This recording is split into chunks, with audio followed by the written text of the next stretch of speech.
कुर्बानी इतना बड़ा अमल है। हजूर नबी करीम अलैहिस्सलाम से पूछा तो हजूर ने ये नहीं फरमाया कि मेरे बाप की सुन्नत है, फरमाया सुन्नत अबीकुम इब्राहीम, ये कुर्बानियां तुम्हारे बाप इब्राहीम अलैहिस्सलाम की सुन्नत है। खुश दिली के साथ कुर्बानी करना। पुल सरात का आज तक आपने बड़ा सुना है, आज मैं एग्जैक्ट हदीस पाक आपको सुनाने लगा हूँ। अबू सईद खुदरी रज़ी अल्लाह ताला अन्हु रवायत करते हैं, मुझे ये बात पहुंची, खबर पहुंची, वो रहमत दो जहां सल्लल्लाहु अलैहि वसल्लम की बात को आगे बयान करते हैं कि हजूर नबी करीम अलैहिस्सलाम पुल सरात की शिद्दत और हिद्दत बयान करते हुए हजूर ने फरमाया जो पुल सरात होगा बाल से बरीक होगा और तलवार से तेज होगा। होगा कहां? जहन्नम के ऊपर होगा। हर इंसान ने उस पुल से गुजर कर जाना है।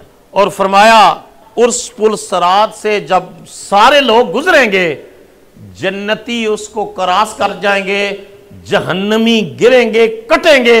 और उस पुल सरात से जब तलवार से तेज और बाल से बरीक होगा तो उससे किस तरह वो आगे जा सकेंगे? फरमाया अहले ईमान ईमान के जरिए जाएंगे और कुफर वाले और फिस्क वाले और बगावत वाले वो कटेंगे और कट के जहन्नम के अंदर गिर जाएंगे। उसके ऊपर एक सवारी भी होगी, यानी पांव के साथ चलकर जाना।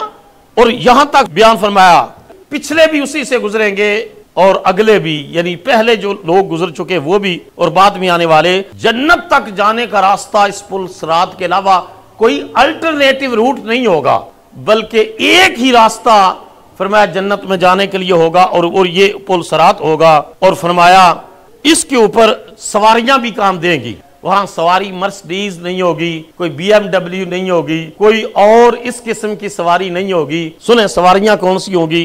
अल्लाह के रसूल अलैहिस्सलाम ने फरमाया अपने कुर्बानी के जानवरों को खूब मोटा ताजा अच्छा बनाओ।